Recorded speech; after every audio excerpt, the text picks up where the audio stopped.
नमस्कार दोस्तों, मैं रविंद्र त्रिपाठी आप सबका अपने YouTube channel cinema with Ravindra Tripathi पर स्वागत करता हूं। दोस्तों, भैया जी जो फिल्म है मनोज बाजपेयी की और जिसका निर्देशन किया है अपूर्व सिंह कार्की ने, वो आज सिनेमाघरों में रिलीज हुई है। और इस फिल्म को कल ही पत्रकारों के लिए दिखाई गई थी, तो वहाँ उसको मैंने देखा। और ये दोस्तों एक रिवेंज ड्रामा है, यानी प्रतिशोध की कहानी है, बदले की कहानी है।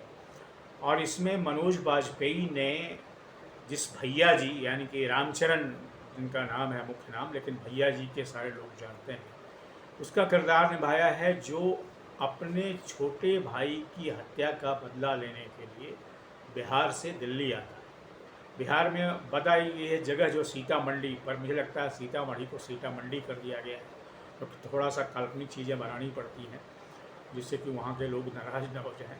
तो वो जो सीतामढ़ी से जो भैया जी हैं, वो उनके छोटा भाई जो दिल्ली आया हुआ, तो दरअसल जो सौतेला भाई था, लेकिन प्यार उससे भैया जी बहुत करता है, तो उसकी हत्या हो जाती है दिल्ली में।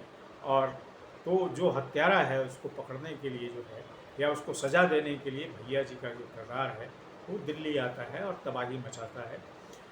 दोस्तों, एक सामान्य जो रिवेंज ड्रामा होता है, ये जो प्रतिशोध वाली या जो बदले की कहानी होती है, उसका स्ट्रक्चर यही होता है। लेकिन इसमें एक ख़ास बात ये है, अगर आप इसको देखेंगे, अगर आप भारतीय सिनेमा को देखते हैं, तो इसमें जो तेलुगु सिनेमा का एक स्ट्रक्चर रहा है, यानी कि तेलुगु सिनेमा की भी वैसे कई धाराएं हैं, पर एक धारा उसमें ये है कि हत्याएं जो होती है, जो खून होते हैं, अपराध होते हैं, वो गोली बंदूक से कम होते हैं और तलवार से, गणासे से, भाले से, ये सबसे ज़्यादा होती है। जो जो क्राइम का जो बहुत ही जिसको कहते हैं कि अ, जिस ज़माने में क्राइम जो है उसमें बंदूक वगैरह कम आया था, तो वहाँ जब लोग आपस में मारते थे तो लोहे के बने हथियार से मारते थे। तो उस तरह का बड़ा एक तेलुगु सिनेमा का दौर रहा है, उसी उसी का स्ट्रक्चर उसी का है। कहानी हिंदी बेल्ट की है, हिंदी इलाके की है, पर ढांचा जो है वो तेलुगु सिनेमा का रहा है। लेकिन चूंकि तेलुगु सिनेमा का जो ढांचा रहा है वो बड़े बृहद पैमाने पर होता है, और उसमें जो इन्वेस्टमेंट होता है, उसमें जो पैसा लगाया जाता है वो काफ़ी होता है। तो उस तरीके से तो नहीं इसमें लगाया गया है, क्योंकि ये जो फिल्म है वो जिसके जो प्रोड्यूसर हैं विनोद भानुशाली हैं, कमलेश भानुशाली के अलावा मनोज बाजपेयी और उनकी पत्नी सबाना रजा वाजपेयी भी हैं इसमें शामिल हैं, जो प्रोड्यूसर हैं।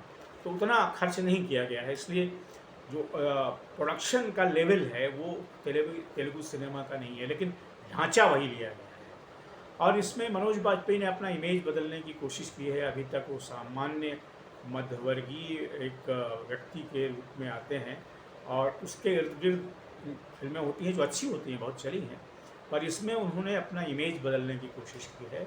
और एक सुपरस्टार जो बाहुबली भी है, और जो सो कहते हैं अगेंस्ट ग्रेविटी जा कर के जो कहा जाता है ना कि फिल्मों में जो मारपीट सीक्वेंस, वैसे भी इसमें भी बनाए गए हैं। हालांकि मैं फिर कह दूं कि वो बनाए गए हैं ज़रूर वैसे, लेकिन चूंकि उनमें पैसा कम लगाया गया है तो उतने उच्च क्वालिटी के, हाई क्वालिटी के नहीं हो पाई हैं, लेकिन ढांचा वही है। तो ये जो फिल्म है दोस्तों, ये एक देसी जिसको कहते हैं मसाला फिल्म है, जो एक ज़माने में पहले बॉलीवुड में भी बनी थी। अब तो बॉलीवुड बहुत आगे बढ़ गया है, लेकिन एक मसाला फिल्म है जो क्राइम गैंग जो सुधर गया है, अब लेकिन फिर जो व्यक्ति सुधर गया है, यानी कि भैया जी सुधर गए हैं कुछ हत्याएं करने के बाद, लेकिन फिर जब छोटे भाई की हत्या हो जाती है तो उसमें वो आता है कि नहीं अब तो बदला लेना है, तो फिर वो अपने पुराने रूप में वापस आ जाता है। इस तरह की कहानियाँ कई चली हैं। तो ये उस तरह की फिल्म है, और जिसको कहते हैं सिंगल स्क्रीन में ये फिल्म जो है मुझे लगता है काफ़ी चलेगी सिंगल स्क्रीन में, लेकिन मल्टीप्लेक्स में शायद उतनी ना चल पाए। लेकिन फिल्म कुल मिलाकर के मोटा मोटी जो है वो ठीक ठाक फिल्म है, अगर आपको रिवेंज ड्रामा में रुचि है तो। दूसरी बात जो मैं कहना चाहता हूँ कि इसमें कुछ जो है ना, इसमें नेता का जो रोल निभाया गया है, पैसे का लेन देन, उसकी कोई ज़रूरत नहीं थी। वो शायद भरावट के लिए किया गया है कि वो जिसने हत्या की भैया जी के भाई की, वो पैसा भी पार्टियों को देता है, वो पैसा जा रहा है, और वो सब की कोई ज़रूरत नहीं थी। वो भरावट के लिए की गई है, लेकिन उसका कोई मतलब नहीं है। और इसमें कुछ बहुत सारी चीज़ें हैं, कुछ पारंपरिक चीज़ें हैं, जो श्राद्ध होने पर कौवा जो है वो खाता है कि नहीं खाता है, उसके कई अर्थ निकाले जाते हैं गाँवों में, समाजों में, तो वह भी है। लेकिन कुल मिलाकर के ये एक प्रतिशोध गाथा के रूप में है, जिसका व्याकरण तेलुगु सिनेमा का रहा है, ये है।